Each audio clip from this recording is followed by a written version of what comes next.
Welcome again to our devotional series, Again and Again, by Sanctified Art.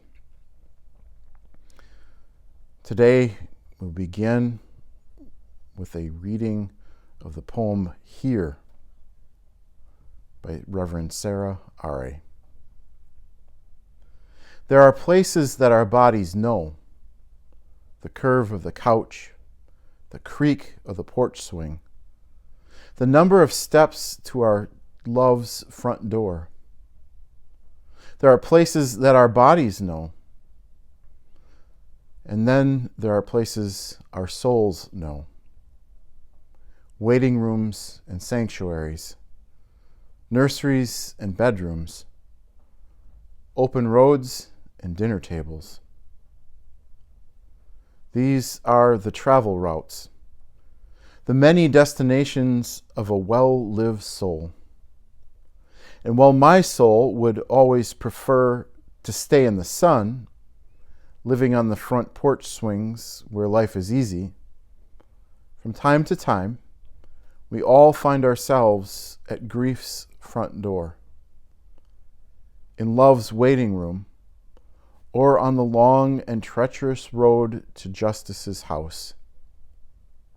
So when you do, remember, your body can be a familiar space, while your soul can feel a long way from home. Go easy on her. She is traveling. Being here has never been easy. The gospel reading is from John chapter 19. Then Pilate took Jesus and had him flogged. And the soldiers wove a crown of thorns and put it on his head, and they dressed him in a purple robe. They kept coming up to him, saying, "Hail, King of the Jews!" and striking him on the face. Pilate went out again and said to them, "Look, I am bringing him out to you to let you know that I find no case against him." So Jesus came out, wearing the crown of thorns and the purple robe. Pilate said to them, "Here is the man." When the chief priests and the police saw him, they shouted, "Crucify him! Crucify him!" Pilate said to them, "Take him yourself and crucify him. I find no case against him." The Jews answered him, "We have a law, and according to that law he ought to die, because he has claimed to be the Son of God." Now when Pilate heard this, he was more afraid than ever. He entered his headquarters again and asked Jesus, "Where are you from?" But Jesus gave him no answer. Pilate therefore said to him, "Do you refuse to speak to me? Do you not know that I have the power to release you and power to crucify you?" Jesus answered him, "You would have no power unless it had been given to you from above. Therefore, the one who handed me over to you is guilty of a greater sin." From then on, Pilate tried to release him, but the Jews cried out, "If you release this man, you are no friend of the emperor. Everyone who claims to be a king sets himself against the emperor."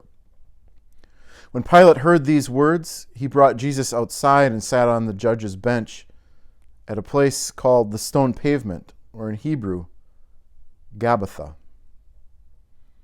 Now it was the day of preparation for the Passover, and it was about noon. He said to the Jews, "Here is your king." They cried out, "Away with him! Away with him! Crucify him!" Pilate asked them, "Shall I crucify your king?" The chief priests answered, "We have no king but the emperor." Then he handed him over to them to be crucified. So they took Jesus, and carrying the cross by himself, he went out to what was called the place of the skull, which in Hebrew is called Golgotha. There they crucified him, and with two others, one on either side with Jesus between them. Pilate also had an inscription written and put on the cross. It read, Jesus of Nazareth, King of the Jews. Many of the Jews read this inscription because the place where Jesus was crucified was near the city, and it was written in Hebrew, in Latin, and in Greek. Then the chief priests of the Jews said to Pilate, "Do not write the King of the Jews, but this man said, 'I am the King of the Jews.'" Pilate answered, "What I have written, I have written." When the soldiers had crucified Jesus, they took his clothes and divided them into 4 parts, one for each soldier. They also took his tunic. Now the tunic was seamless, woven in one piece from the top. So they said to one another, "Let us not tear it, but cast lots for it to see who will get it." This was to fulfill what the scripture says. They divided my clothes among themselves, and for my clothing they cast lots. And that is what the soldiers did. Meanwhile, standing near the cross of Jesus were his mother and his mother's sister, Mary, the wife of Clopas, and Mary Magdalene. When Jesus saw his mother and the disciple who he loved standing beside her, he said to his mother, "Woman, here is your son." Then he said to the disciple, "Here is your mother."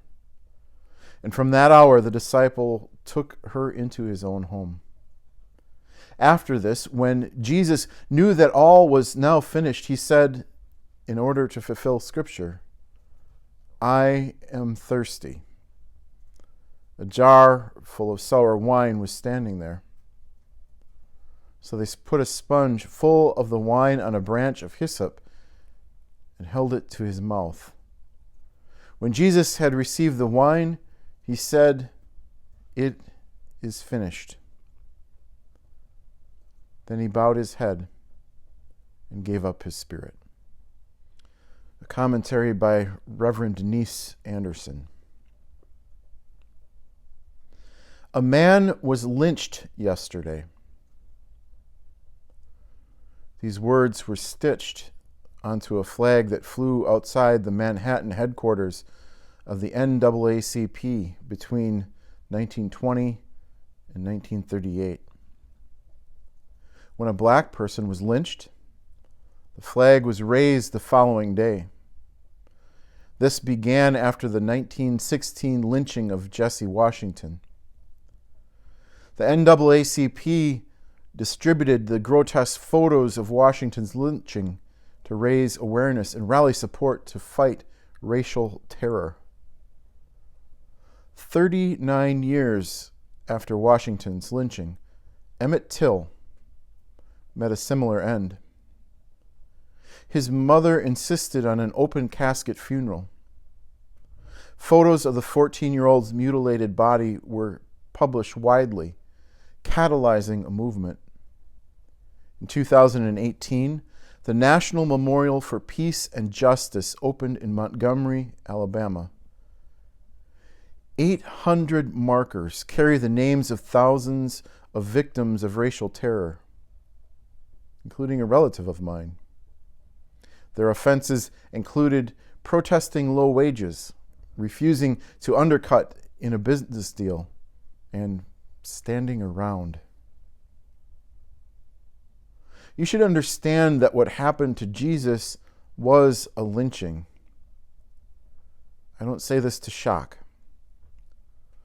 The late Dr. James Cone deftly made the connection in his book, The Cross and the Lynching Tree.